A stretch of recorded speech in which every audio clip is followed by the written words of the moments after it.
Esta es la península de Crimea, el punto de partida de la actual guerra entre Ucrania y Rusia, después de que esta última potencia la anexara en el 2014, lo cual fue considerado como ilegal por la mayor parte de la comunidad internacional. Según algunas declaraciones del presidente Zelensky, los ucranianos no cederán hasta recuperar su completa integridad territorial, incluida Crimea. De ocurrir esto, Rusia quedaría más arruinada de lo que muchos esperan. ¿Te interesa saber por qué? Dale, entonces quédate hasta el final del video.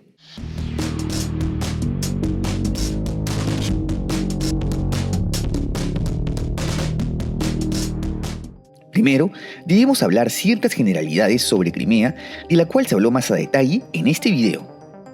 Crimea es una península de 27.000 kilómetros cuadrados ubicada entre los mares Negro y Azov, conectada con el resto de Ucrania mediante el istmo de Perekop y con el territorio ruso por el estrecho de Kerch, sobre el cual se construyó un puente en el 2018, el orgullo del presidente Putin. Políticamente hablando, es un territorio en disputa entre Rusia y Ucrania, pero que originalmente no fue de ningún grupo eslavo, sino de los tártaros de Crimea, un pueblo relacionado a los turcos de los que se habló en este video, pero que ahora conforman solo el 10% de la población de la península. Los tártaros habían fundado el Kanato de Crimea en el siglo XV, que ocupó todo este territorio. Así que para entender esto, veamos un poco de historia. El Kanato de Crimea fue un estado que tuvo una independencia por cortos periodos intermitentes, pero que en la mayor parte de su existencia fue un vasallo del Imperio Otomano. Uno de los rivales de los turcos durante su era imperial fue Rusia, cuya ambición por alcanzar el Mar Negro conllevó a una serie de enfrentamientos. El que nos compete es la Guerra Ruso-Turca de 1768, que culmina con la victoria rusa. Tras esto, los otomanos se ven forzados a reconocer la independencia de Crimea, que pasa ahora bajo el vasallaje de Moscú, para luego ser anexado oficialmente en menos de una década. Como sabrás, el Imperio ruso cae tras la Primera Guerra Mundial y como resultado de la cruenta guerra civil, se forma la Unión Soviética. Aquí es cuando se fundan las repúblicas socialistas soviéticas de Rusia y de Ucrania, que pertenecían a un mismo supraestado, por lo que no existían los conflictos territoriales. La península de Crimea, en una primera instancia, había hecho parte de la RSS de Rusia y durante la Segunda Guerra Mundial ocurre un evento importante, la deportación de los tártaros de Crimea en 1944 a Asia Central, bajo el pretexto de una presunta colaboración con las fuerzas nazis durante la ocupación alemana. Esto conllevó a una redistribución demográfica de Crimea en la que rusos y ucranianos pasan a convertirse en la mayoría. El siguiente punto crucial en la historia de Crimea ocurre en 1954, cuando el entonces líder de la URSS, Nikita Khrushchev, realiza la transferencia del Oblast de Crimea desde la RSFS de Rusia hacia la RSS de Ucrania. Esto no impidió que la península siga siendo un territorio vital para Moscú, en donde se encontraba estacionada su flota del Mar Negro en el puerto de Sebastopol. Los problemas comienzan con la caída de la Unión Soviética en 1991 y la consecuente independencia de Ucrania, quien por principio de uti possidetis iuris reclamaba el territorio integral de la RSS de Ucrania, que incluía también Crimea.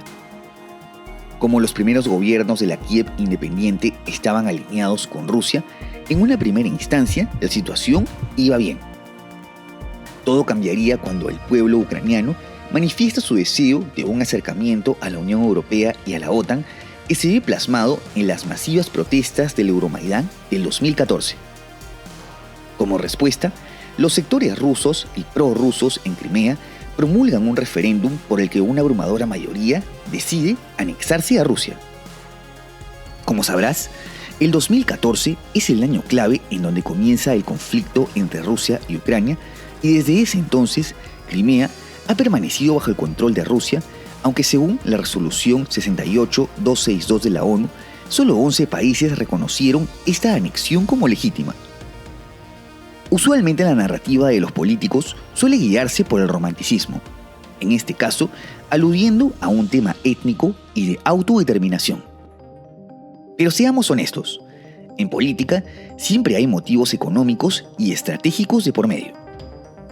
Además de los importantes recursos como el carbón, el hierro y por supuesto reserva de gas natural y petróleo, Crimea sería la principal salida soberana de Rusia hacia el Mar Negro, el cual se conecta con el Mar Mediterráneo, por el cual corre gran parte del comercio de Europa, Oriente Próximo y Norte de África. Asimismo, sus puertos como Sebastopol albergan a la ya mencionada flota del Mar Negro. Esta no es la única razón por la que Sebastopol sería el principal puerto de Rusia, sino también porque sería el único megapuerto del país que permanece abierto los 365 días del año. Recordemos que aunque Rusia tiene una extensa costa, la mayor parte de ella está en el Océano Ártico, el cual se congela durante el invierno, sumado a que se encuentran sumamente lejos de cualquier región comercial de relevancia. Ahora, pasemos a analizar la reciente invasión del 2022, la segunda fase de la guerra entre Rusia y Ucrania. Resulta que aunque muchos lo nieguen, muchas personas, Rusia está teniendo serias dificultades para concretar sus objetivos y Ucrania va tomando la delantera, en gran parte por la tremenda ayuda armamentística, política y económica de la OTAN y de Estados Unidos. A la fecha de creación de este video, Ucrania ha recapturado Jersón, la principal gran ciudad más cercana a Crimea. Como ya se mencionó, Zelensky ha declarado abiertamente que sus intenciones son las de recuperar Crimea y es probable que no esté dispuesto a ceder hasta que esto ocurra. Desde agosto del 2022 han venido ocurriendo ciertos ataques a Crimea, la cual funciona como una importante base rusa desde donde partieron las tropas para la invasión de los óblasts de Jersón y Zaporozhia.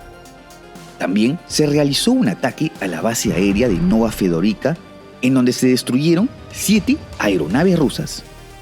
Pero el hecho más importante y probablemente el que más le dolió a Putin fue la explosión del puente de Crimea en octubre del 2022, el que une la península con el territorio ruso y tras el cual se acusó al gobierno ucraniano, quien ha negado la responsabilidad del siniestro.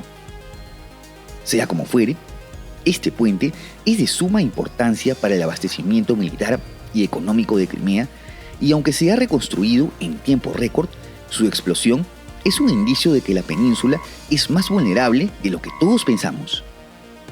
Como Ucrania ha conseguido recientemente misiles de largo alcance, no sería descabellado pensar que la península podría ser recuperada a mediano plazo. Ahora es cuando toca responder a la pregunta del video. ¿Por qué la pérdida de un territorio de 27.000 kilómetros cuadrados podría arruinar a un país de más de 17 millones de kilómetros cuadrados?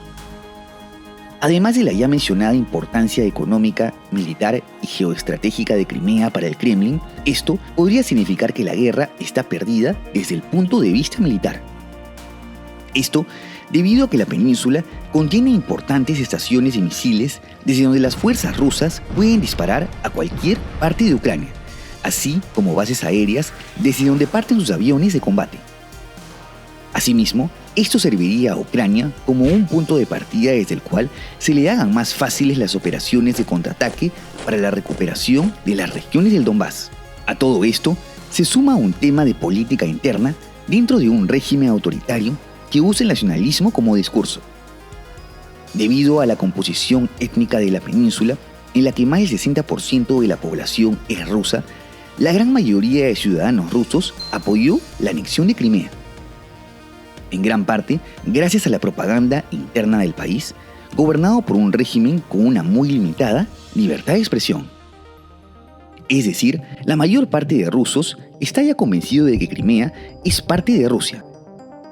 De perderla, y por consecuencia el ser derrotados en la guerra, sumadas a las sanciones económicas que a la larga afectan a la economía rusa, significaría un tremendo descontento popular que no haría más que desmoronar las bases del régimen autoritario del Kremlin. Esto podría ser aprovechado por algunos mandos militares que comiencen a armar un complot que derroque a Putin, porque después de todo, ya contarían con sustento popular para hacerlo. Llegados a este punto, hay que recordar que Rusia es una federación compuesta por 85 sujetos federales, entre los que destacan 22 repúblicas basadas en pueblos ajenos al ruso, con su propia constitución, idiomas y costumbre. Aprovechando la inestabilidad interna, no sería descabellado pensar que algunas de estas repúblicas busquen su independencia. La más propicia a hacerlo sería la República de Chechenia, que ya proclamó su independencia en el pasado y de cuyo líder Kadyrov se considera como un vasallo de Putin, por lo que no reconocería a un nuevo gobierno que no le permita continuar con su régimen de terror. Esto podría generar un efecto dominó por el cual comience el desmembramiento de la Federación Rusa, un supraestado en donde conviven una tremenda cantidad de pueblos bastante diversos entre sí y de cuya cohesión no está del todo asegurada. Por lo que, conociendo la megalomanía del presidente ruso, esto ocurrirá sobre su cadáver. Al ver que Ucrania recaptura Crimea, Putin podría usar un temible as bajo la manga antes de ofrecer la rendición, las armas nucleares, sobre las cuales ya ha hecho alusión en alguna de sus declaraciones. Rusia cuenta con más de 6.000 ojivas nucleares, superando incluso en número a Estados Unidos. Estas armas tienen un poder destructivo de hasta 1000 veces más que las bombas atómicas que se lanzaron en Hiroshima y Nagasaki durante la Segunda Guerra Mundial. Por lo que podrían cargarse con ciudades enteras en Ucrania, pero no solo este país, sino todo el mundo sufriría las consecuencias de una posible guerra nuclear, la cual lamentablemente no está descartada y de cuya consecuencia directa sería el aceleramiento del calentamiento global. Por lo que, en conclusión, Crimea es una pieza clave dentro de la guerra ruso-ucraniana. Una península con un tremendo valor económico, geoestratégico, militar y político que podría seguir alargando este incesable conflicto y por la cual ninguna de las partes está dispuesta a ceder. En el caso de Rusia, porque amenazaría su integridad como hemos visto en el video de hoy. ¿Crees que el presidente Zelensky conseguirá su objetivo de recuperar Crimea y de hacerlo, esto conllevaría que Putin ose utilizar su opción nuclear? No te olvides de dejar tu comentario y de suscribirte al canal. Asimismo, te dejo en la descripción mis redes sociales y por si quieres ver los nuevos videos en preestreno y tener una mayor interacción conmigo, tus donaciones en Patreon, unamanito.net o miembros del canal son bienvenidas. ¡Hasta la próxima!